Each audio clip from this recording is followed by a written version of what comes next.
Hi, David. Yeah. We were talking about public intellectuals before, and I Yeah. asked you to do this. How they declined, and how would you describe a public intellectual? For example, let's take Jordan Peterson. Can you tell us about his 12 Rules for Life book? What do you think about them? Well, you asked me to read it. Um, I hadn't. I mean, I think there's been a decline in public intellectuals. And they said of one of my heroes, Christopher Hitchens, that he was the last public intellectual.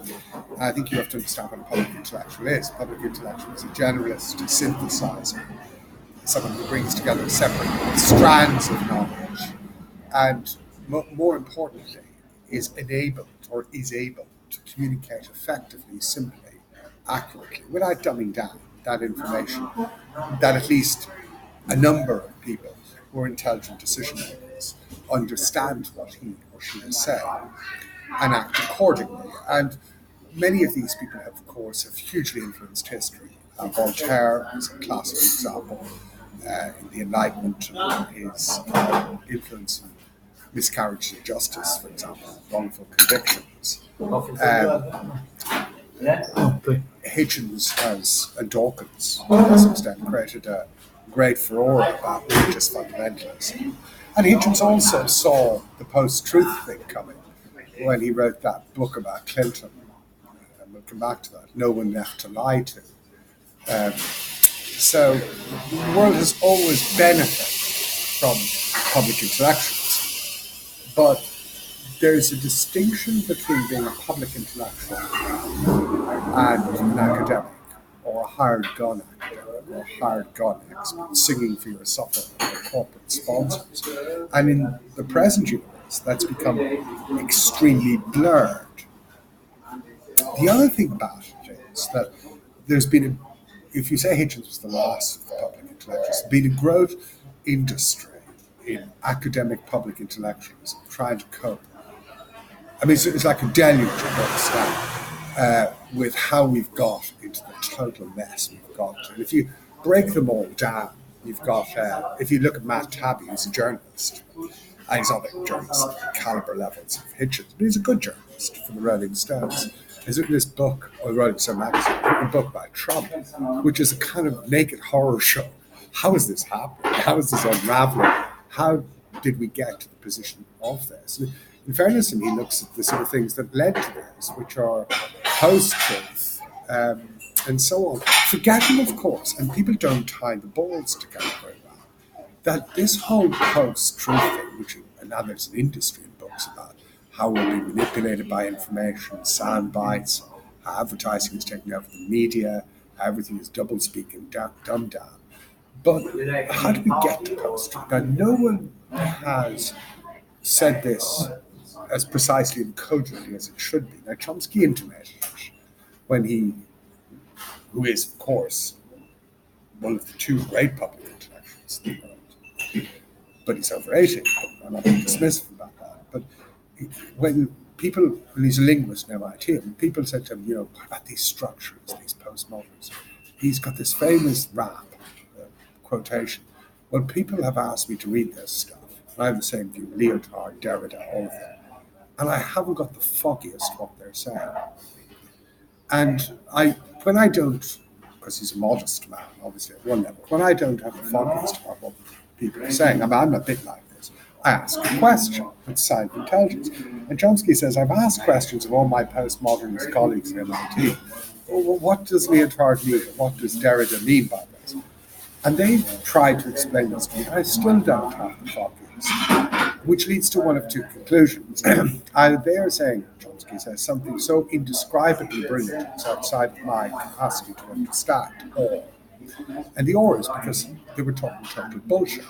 This bullshit that begins in the 50s and 60s in the left bank of Paris, where people smoked unfiltered Gaulois cigarettes to pick up women, convince them they were intelligent, and then became university professors in France and throughout America and other places, has created the post-truth nonsense.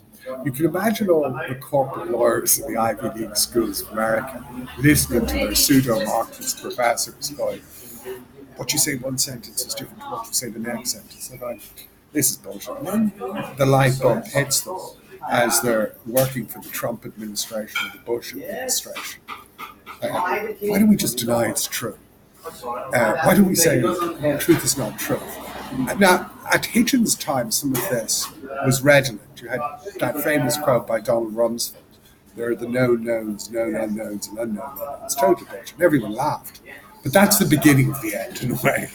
And now we've got to the point that Trump can contradict himself from one sentence to the next sentence, and no one takes it seriously and everyone moves on.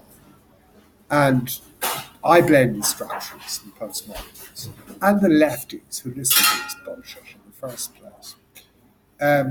So one of the zeitgeist teams is post-truth. The other is extremism, that we're a polarized world with extreme fundamentalists, religious people, extreme neoliberals, extreme reactions to all of this.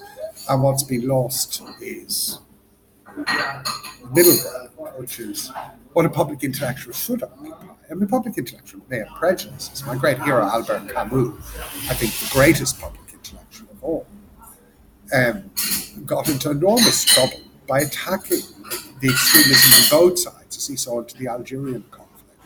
And de Beauvoir and Sartre, classic progenitors of Marxist posers, attacked him and viciously attacked his character. Because he didn't believe in a bloodletting. And he adhered to his hero Pascal in the sense of the enlightened values of reason, moderation, tradition, reason, knowledge, empiricism. All of those qualities are being lost, and we're entering an age of extremes. So there's a big discussion about that. And then there's this discussion about the way we're being manipulated by Cambridge Analytica, by information, silo bubbles. And the elephant in the room is its economic and environmental meltdown. The neoliberal thing is tipped beyond balance. The world is cartelizing beyond balance. No one's doing a damn thing about climate change, and nothing is going to be done. And perhaps vested interests in the world's oligarchy have now realized it's an uncontrollable situation, particularly when the so-called elite, now there are exceptions, of the world are not public intellectuals, and that's been a product of specialization. The people who get to these top bubble positions in the US, in Europe, haven't got the foggiest about what they're doing. They're not really very educated. They're specialists, and they've bought into this neoliberal free market boom and bust, trickle down thing, which is trickling out for everybody. Except for them, as Mr. Banton talks about building cities in the sea, as the world. I mean, the whole sense is that of all of these creed-core books is just like Nero fiddling as Rome burnt. Now, what Jordan Peterson, that digression aside, what he's doing in this book is different. That's quite interesting. Because it's almost as if he's saying, right, we're all fucked. It's all gone. Here are the 12 rules for survival. The survival kit for the next few years. 12 rules for life. And it's an interesting form of response. And you've asked me to read it, and I've looked at it, and read it, and reflected on it. And I'll address the rules one by one. I think in sequence that will make a bit more sense. His first rule is stand up straight with your shoulders back. That's been said to me before, actually.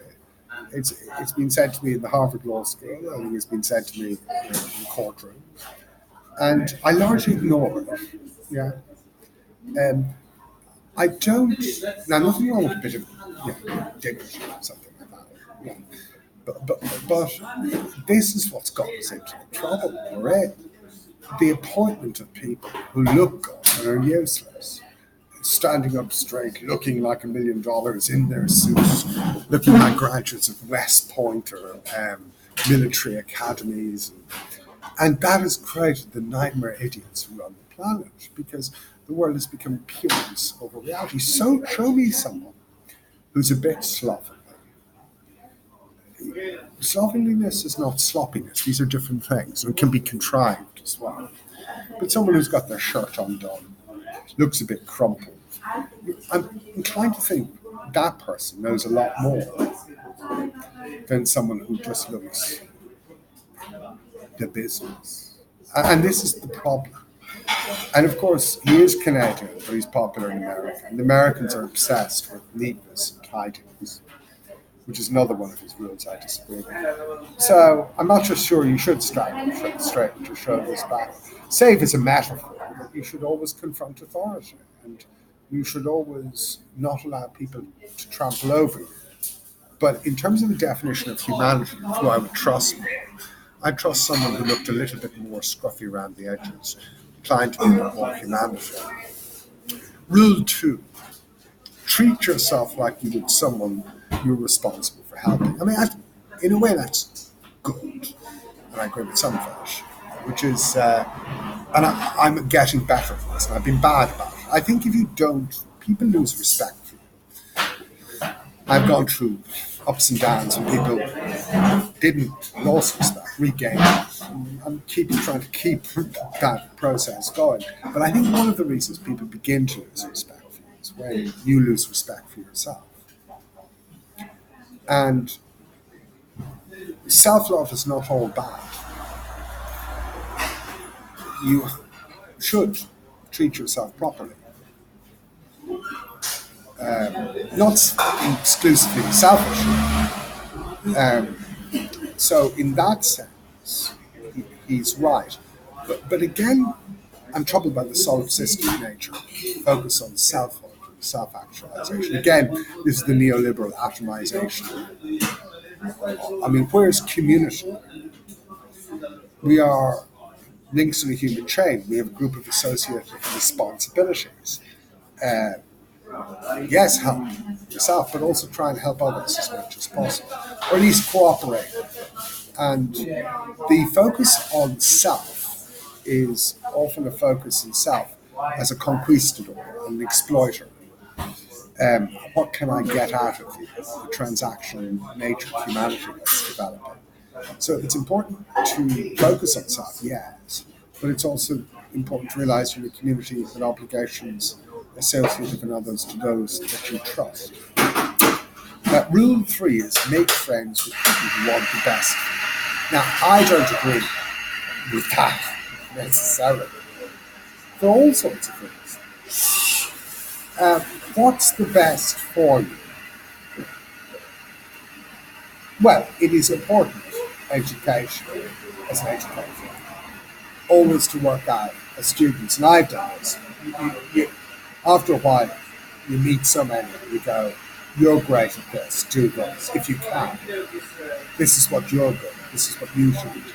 And increasingly, opportunities being scarcer and possibilities, you see so many people, and they end up not doing what they should be doing. And if you're like a square cog in a round hole, then you probably shouldn't be doing what you're doing, but you may not have a choice. So some people who are good teachers and good role models have a perception and regarded as part of their extended job function to point out to someone, this is what you're good at, and really you should stick to this and you'll be very successful. But of course that depends on what structure you're in or who these people are. A corporate law firm wants the best for you, so you can screw the planet and screw the client, and screw the economy, and organise tax breaks for multinationals, and launder money on behalf of rich Iranian businessmen, or whatever the fuck these people do. You should have the moral consciousness to realise you shouldn't want that if you have the choice. There's a very interesting book recently by the guy who did Gomorrah, Savioni, called 000. It's about the drug trade internationally, cartelization. But the reason I read it's not that. I read about 16 books, 12 to 16, is because he's drawing a completely correct comparison about how corporate structures, transnational organizations, corporate law firms are effectively part of the same industry. Since everything is being reduced to money, the whole thing has become a mess. And within corporate structures and transnational structures, there's the same cartelization of merchant code, loyalty to superiors. So you don't want to work with people who are like that. I'd rather not. If you can avoid it. And what's the best for you is also a question. You know, it's too trite and wrong. Rule 4: compare yourself with who you were yesterday, not who with who someone else is today. I mean, I suppose a suggestion at more basic level is that you should never evaluate your own success by in comparison to what other people have achieved or what other people do. We are sitting here in this very nice space after I've just come from court, and people I know are in ministerial office in Britain or in ministerial government in Ireland or in America, whatever. I don't give them, save when I meet them occasionally, that it's not something I want. But you might say, well, they're more conventionally successful with what they've done and so on. So I think therewith lies madness to compare yourself economically or in status or success terms to others at one level. But on the other level, yes, you should be happy in your own scale, but that doesn't mean you should get complacent. You should do as much to develop your own potential as possible, to achieve as much as you can, given the pack of cards you were dealt with, and to keep going onwards and upwards, not necessarily in a mobility-driven sense, but in a personal and professional development-driven sense. And in that sense, comparing yourself to others is very important. Everybody needs role models. And if you see someone doing something, not steal the idea, I don't look at it like that, but you need people to emulate, or you need within your chosen field to understand people who are similar to you but have done something that you could, in a different way, emulate or achieve. And you should not allow people to put you into a box. And that involves an element of self-criticism, but it also involves a reasonable level of comparison with others, or at least those others that you admire. Rule 5: do not let your children do anything that makes you dislike them. If you can, there's so many reasons to look at what younger people do with all sorts of generational frowns. It's become ridiculous. I mean, if you were to say, for example, which I might, if I was unlimited despot of the planet, similar to what my mother did to me in a way, shouldn't allow me to watch television except once a week. And I think that's what's given me the memory of an elephant and the curiosity as well, because you're not allowed to watch television apart from doing all your studies. You're reading loads of books, which is an addictive habit I've had my entire life. And I don't get my information or anything really from reading anything other than law books, philosophy books, history books, works of fiction, left, right, and centre, and an occasional glance at a newspaper headline, which I don't really take seriously unless it's a remnant fact. So people are losing that, and information from children, they're taken from the text generation, from the internet, and it's dumbed down stuff. But how do you stop it? Yes, you might dislike them for that, but people are saying, well, that's part of growing up or modernize. I'm not so sure about that. I think strict levels of regulation for all sorts of reasons of the internet are absolutely necessary at this stage. And I'm not sure the world wasn't a better place without mobile phones, and I use them as sparingly as I possibly can. And lost in all of this is the mix of oral conversation and communication between people. And also, children should be allowed to be children, and sometimes that means being rude and making fun of you. And there's the ongoing discussions about corporal punishment. I mean, the social workers of the world, on the venal scale of Dante's circle of infamy, I think I put in the lowest or highest rung of hell social workers. And that level of corrective mentality don't discipline people. Yet people need to be disciplined, even children. Not harshly, but they need to be told that's wrong, don't cross the street, you jump into a car. And you can't say anything anymore. And of course, it's predicate, isn't it, that your views are right. You dislike them. Let's say you're a neocon and you've got this hippie youngster, now I'm thinking of someone here, not me, who's a total flake and an arty type. You might disapprove of your offspring entirely, but you might be wrong to do so. We impose our own values, right? Or our values, right? Rule 6. Set your house in perfect order before you criticize the world. I couldn't disagree more.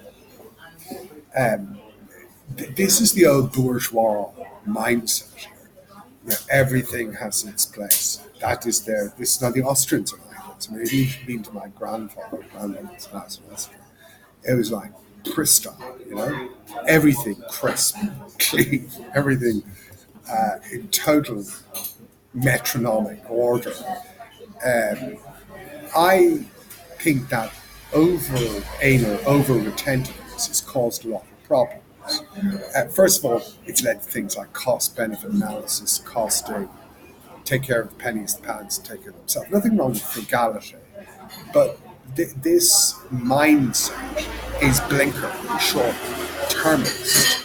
And so someone's focusing on all of these things and keeping these things in order without realizing how disorder and chaos can disrupt these things, not having the judgment. So Eichmann said in his trial to Jerusalem in an ordered way, I was only putting people on trains. Now, he was lying, but I'm not sure about perfect order. People should have an element of living in creative chaos and spontaneity, coupled with an element of order. And if you don't have an element of order and creative chaos, in my view, you're not entitled to criticize the world, which is in a way the fundamental objection to his Boy Scout guide. It's too programmatic, it's too specific. Do this, do that. I felt like a nanny beating me. This is good for you. Take your medicine. No, I don't want to. I'll have a glass of wine instead.